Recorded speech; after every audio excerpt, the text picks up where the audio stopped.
So this season has sucked for the Indianapolis Colts, but three guys got Pro Bowl nods this year: Jonathan Taylor, Quentin Nelson, Zaire Franklin. And we got a chance to talk to Jonathan Taylor about it and kind of the bittersweet aspect of this, where you get the Pro Bowl accolade, but you don't go to the playoffs. You finish with a losing record, all of that. Playing for not nothing this weekend, but what do you play for this weekend?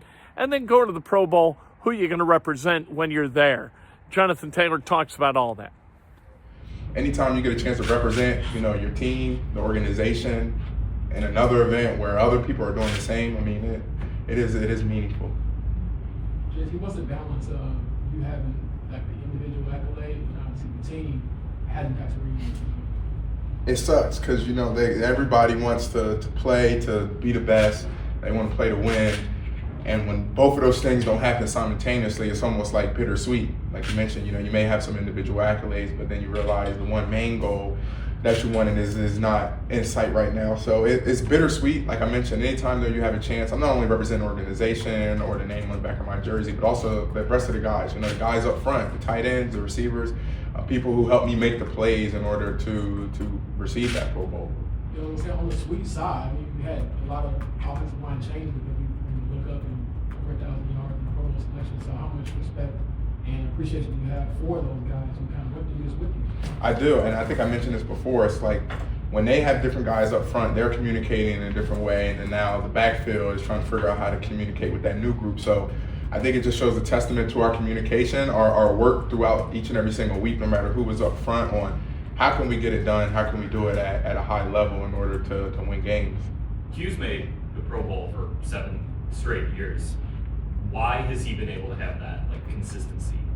You get a couple of guys, and they only come around every now and then, but from day one, they really came into the NFL league ready. Their preparation, their routine, their discipline, and they just find a way to keep getting better. Some way, somehow, they find a way to keep getting better. And if you think about like a guy on the defensive side, like a DeForest Buckner, those are like NFL standard, like golden models of like what it means to be a true pro. And the fact that we have Quentin Nelson, he's a Jersey guy as well. I'm just happy to be on a team with him. I'm proud of the way he's fought. Like I mentioned, he's like a gold standard. JT, what do you guys need to get over the hump? Number one, first of all, at the end of the day, you got to get in. If we talk about setting a certain standard and wanting to be one of those teams that's in the postseason, you got to get into the postseason. And that comes from, of course, starting in the offseason individually, but then it comes a point in time where you have to bring that all together as a group, as a whole, offense, defense, special teams, through OTAs, through training camp, and then throughout the season. It's going to be ups and downs. It's the game of football. It's a physical sport, but those great teams, they find a way to fight through adversity throughout the season, no matter the situation. This is a bit off topic, but talking about running backs a few weeks ago, obviously you've had a great season. You've seen Derrick Henry, Saquon Barkley, probably got the record when you played. What do you think about just the clap back that some of you have had about the running back market and the value you all have in this league? I think it just shows not only the value that the position holds, but the value that certain players hold. I know that in previous off seasons, there were a couple of those guys who kind of weren't being valued and kind of felt as though the team didn't value them. And I'm excited though that they were able to get a breath of fresh air, but then being able to showcase their talent and show that they were elite guys, elite players in this league. So I think it's awesome, and I think it shows a lot of the younger backs that if you just stay continuing to work on your craft, find some way to get better each and every single day, each and every single year, sky is the limit. Last year, Shane, was his first season. Obviously, you guys improved by a lot of wins last year, and he got a lot of praise for that. This has been a different year, a tougher year maybe. What have you observed about him navigating through all of this? Anything you observed about him this season? Number one, him just trying to find a way to keep football the main thing. Like I mentioned, there's a lot of ups and downs throughout the season, and his main goal has always just tried to be, how can I just keep everybody focused on blocking out the outside noise, because we have a job to do each and every single week. We got to go and win.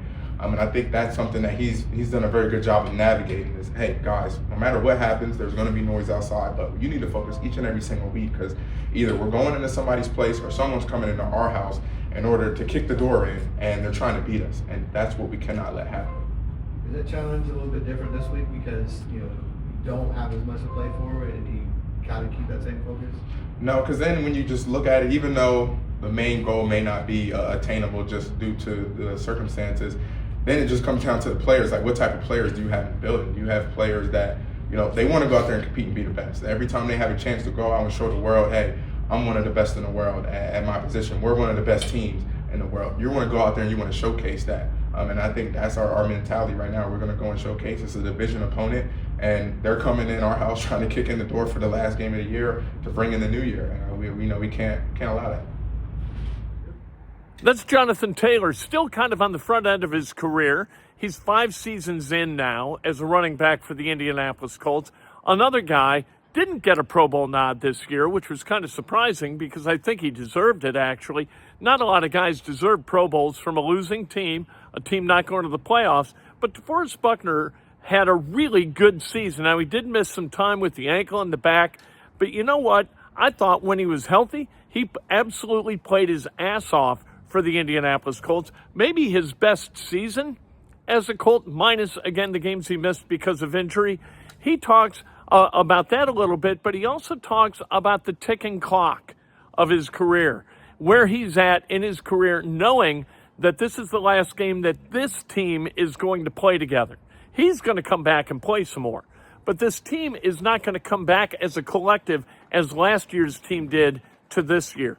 Changes are in the wind for the Indianapolis Colts. DeForest Buckner talks about that. Yeah, I mean, it is tough, you know what I'm saying? Every team's not going to be the same every year. You continue to develop those relationships, and it starts in the off season, you know what I mean? When you're starting off with a new team each and every year. It starts in OTAs, building that chemistry, that trust amongst one another. So, that's part of the game. It's part of the business, you know what I'm saying? It's the quick turnover every year, guys in and out, and, you got to, the good teams develop that chemistry early and continue to build that chemistry and that trust with one another throughout the season. Well, I know obviously you win every year, but when you get older and you start getting stuff that matters in your career, the urgency not change, but how do you feel about just trying to win and win big? No, yeah. Obviously, me in my position, I want to win. I've been to the big dance before, fell short of it, but my goal, I know this team's goal every year is to make the playoffs, and just past couple of years we fell short. Some key plays, moments throughout each and every season that we wish we had back, and those key moments and plays, you know what I mean? We win the ball game and we're in the playoffs. So that feeling of being so close but so far, it's frustrating. To be 4 years removed from the playoffs, is that feeling grown more, or is it the same every year? No, it's definitely grown, you know what I mean? You get that itch, you know what I'm saying? Each and every year, 4 years in a row, like you said, not being able to make the playoffs, you get a little uneasy. You try to self-reflect, and that's what I do every off season on, what I can do to better myself for this team to get us over that hump. And I promise you that this off season I'm going to be doing the same thing. You know what I mean? I know, as long as you put in the work, it's going to come into fruition, and that's what I'm going to do. The last off season, the goal was to keep everybody together. Everybody's a running back. This core has been together a long time. Yeah. Can a group run its course? You're not the general manager, but I'm just wondering, just as you look from the outside or inside out. Yeah. That's a great question.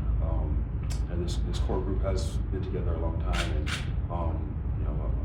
we're all talented. You know what I'm saying, in our own aspects, our own ways, amongst our positions, and I just feel like we got to challenge each and every one of us to elevate our game, our leadership, everything to a whole other level.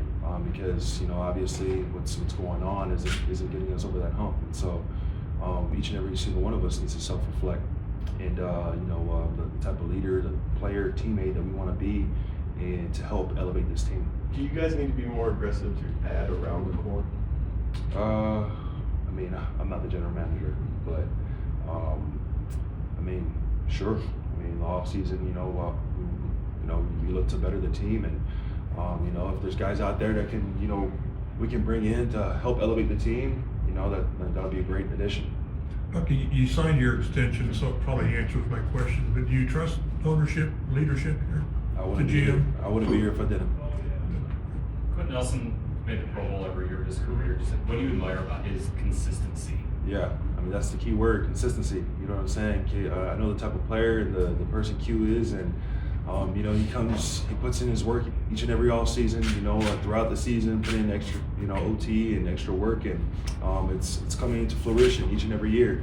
And it's been fun to see his career grow the way it is. Through the ups and downs of, whether the team's doing well. I mean, I know Q's going to show up each and every day, and he's going to do his job at a high level. And I'm just very excited for him, JT, and Zaire for making the Pro Bowl. So, I mean, it's great for them, and it's exciting to see even the future of some of the young guys that we have in the locker room that have those personal goals, and I'm sure they're going to reach them one day.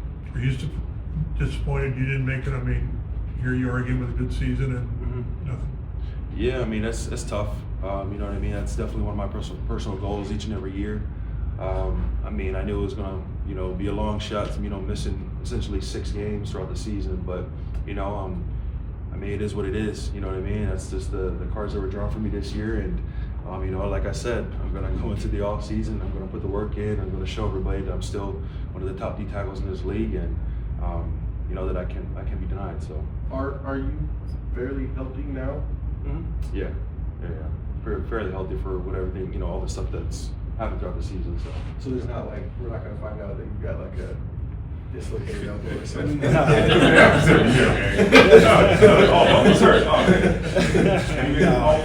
No. It's I've been dealing with nicks and things, but like anybody else, I ain't got nothing that's gonna surprise you guys after the season. So I've been fairly lucky after dealing with the ankle injury in the back. So when you think about when you get to this age, you obviously think about the future, but like, you see yourself playing for the foreseeable future? You mean like do you envision yourself playing like as long as you can? Oh yeah. Yeah. I still love this game.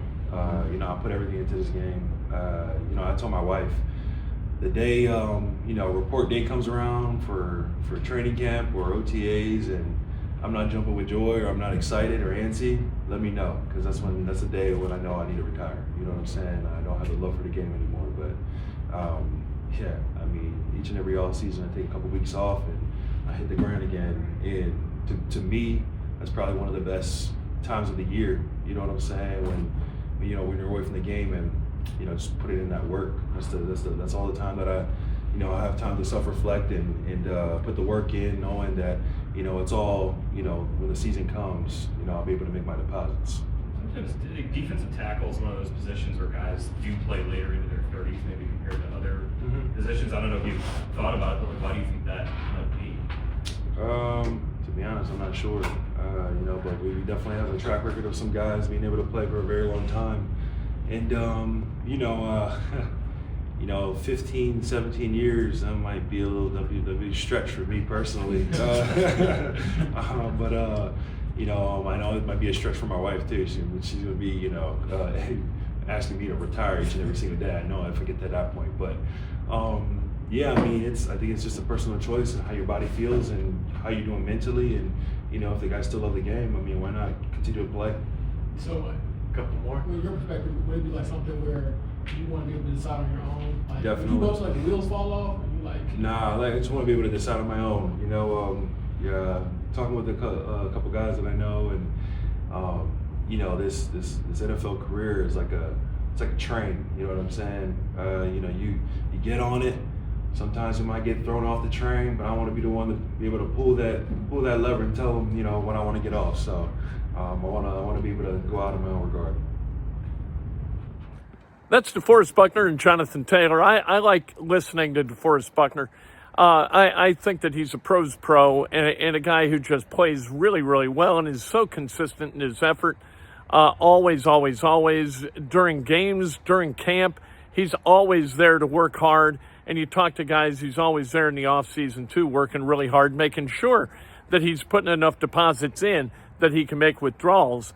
on the back end when they get to the season. DeForest Buckner, I think if you were going to pick 3 captains on this team, one for defense, one for offense, and one for special teams, which is what I think you ought to do. I think 8 captains is kind of silly. I think DeForest Buckner is unquestionably the defensive captain.